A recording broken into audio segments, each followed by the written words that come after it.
कांप उठे कौरव जब कुरुक्षेत्र की रणभूमि पर युधिष्ठिर को आया गुस्सा। महाभारत की कहानी में ऐसा पहली बार हुआ जब शांत स्वभाव के युधिष्ठिर ने अपना आपा खो दिया।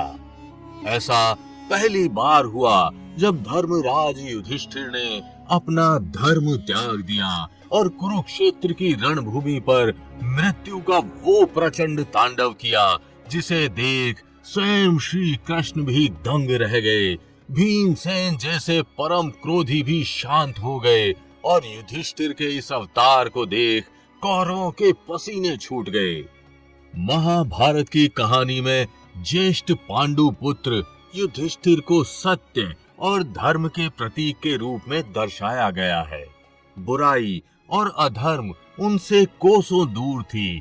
शायद यही कारण है कि उन्हें महाभारत में धर्मराज की उपाधि भी दी गई थी। लेकिन आज हम आपको महाभारत युद्ध के 18वें दिन की एक ऐसी कहानी सुनाने जा रहे हैं जब धर्मराज युधिष्ठिर का पारा 7वें आसमान पर पहुंच गया और उन्होंने कुछ ऐसा किया जिसके बारे में कोई सोच भी नहीं सकता था। तो आखिर क्या हुआ था महाभारत के उस आखिरी दिन में और क्या हुआ उस दिन युधिष्ठिर के साथ, जानने के लिए वीडियो को अंत तक जरूर देखिएगा। लेकिन वीडियो शुरू करने से पहले जय श्री कृष्ण कमेंट करना बिल्कुल भी मत भूलिएगा। भगवान श्री कृष्ण की कृपा आपके घर परिवार पर सदैव बनी रहेगी। ये बात तो हम सब जानते हैं कि महाभारत का वो महाविनाशकारी युद्ध पूरे 18 दिनों तक चला और इन 18 दिनों में कौरवों ने अपने 5 सेनापति बदले। बाणों की शैया पर जाने से पहले पितामह भीष्म एकमात्र ऐसे कौरव सेनापति थे जो अपने बाहुबल के दम पर ज्यादा समय तक युद्ध भूमि पर टिके रहे। उन्होंने युद्ध के शुरुआती 10 दिनों तक कौरवों की अगुवाई की। पितामह भीष्म के बाद गुरु द्रोण को कौरवों ने अपना अगला सेनापति बनाया और वे महाभारत युद्ध के 15वें दिन मारे गए। पितामह भीष्म, गुरु द्रोण और अंगराज कर्ण तीनों भगवान परशुराम के शिष्य थे तथा ये सर्वश्रेष्ठ योद्धा थे। महाभारत के शुरुआती 17 दिनों में इन तीनों योद्धाओं का अंत हो गया और इनके मारे जाने के बाद कौरव इस उलझन में पड़ गए कि आखिर महाभारत युद्ध के 18वें दिन किसको सेनापति बनाया जाए।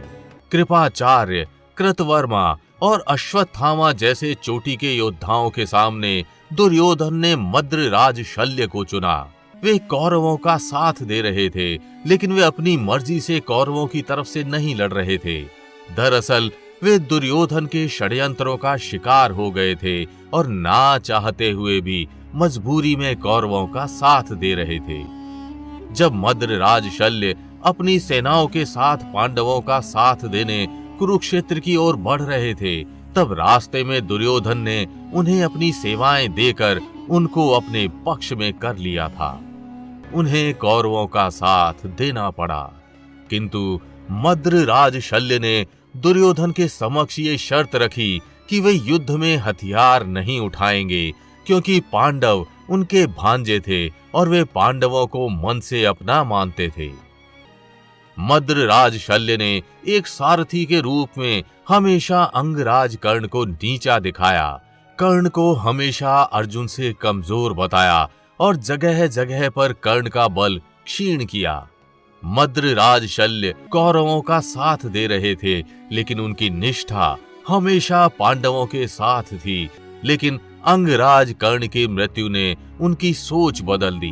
अंगराज कर्ण किस प्रकार अपनी युद्ध विद्या भूले, कैसे उनके रथ का पहिया धरती में समा गया और कैसे अर्जुन ने पहिया निकालते हुए निहत्थे कर्ण का वध कर दिया। उन्हें कर्ण पर दया आ गई और उन्होंने दुर्योधन को स्वयं को अगला सेनापति बनाने को कहा। यही कारण था कि कृपाचार्य, कृतवर्मा और अश्वत्थामा जैसे योद्धाओं के बावजूद दुर्योधन ने मद्रराज शल्य को अपना अगला सेनापति बनाया। महाभारत युद्ध के आखिरी दिन मद्रराज शल्य एक सेनापति के रूप में युद्ध भूमि पर आए और उन्होंने पांडवों में हाहाकार मचा दिया। वे जानते थे कि अगर उन्होंने युधिष्ठिर को मार दिया तो युद्ध समाप्त हो जाएगा, इसलिए उन्होंने युधिष्ठिर को ललकारा और सीधा जाकर युधिष्ठिर से भिड़ गए। महाभारत के उस आखिरी दिन धर्मराज युधिष्ठिर और कौरव सेनापति मद्रराज शल्य के बीच बड़ा घनघोर युद्ध हुआ। दोनों योद्धा एक से बढ़कर एक थे। मद्रराज शल्य की आंखें क्रोध में लाल थी और वे कर्ण का बदला लेने को भी बेचैन थे। लेकिन धर्मराज युधिष्ठिर एक संतुलित योद्धा थे। वे जानते थे कि वे अपने मामा से लड़ रहे हैं और वे युद्ध में मद्रराज शल्य को पूरा सम्मान दे रहे थे। उन्होंने मद्रराज शल्य को बार बार समझाया, परंतु शल्य नहीं माने और फिर युद्ध भूमि पर युधिष्ठिर के गुस्से का पहाड़ टूट पड़ा। युधिष्ठिर के उस विकराल रूप को देखकर अन्य सभी योद्धा दंग रह गए। किसी ने भी युधिष्ठिर को इससे पहले इतने गुस्से में नहीं देखा था। क्रोध में आकर युधिष्ठिर ने मद्रराज शल्य का अंत कर दिया। युधिष्ठिर ने अपने मामा को मारकर वो पाप किया जिसके बारे में उन्होंने पहले कभी सोचा भी नहीं होगा।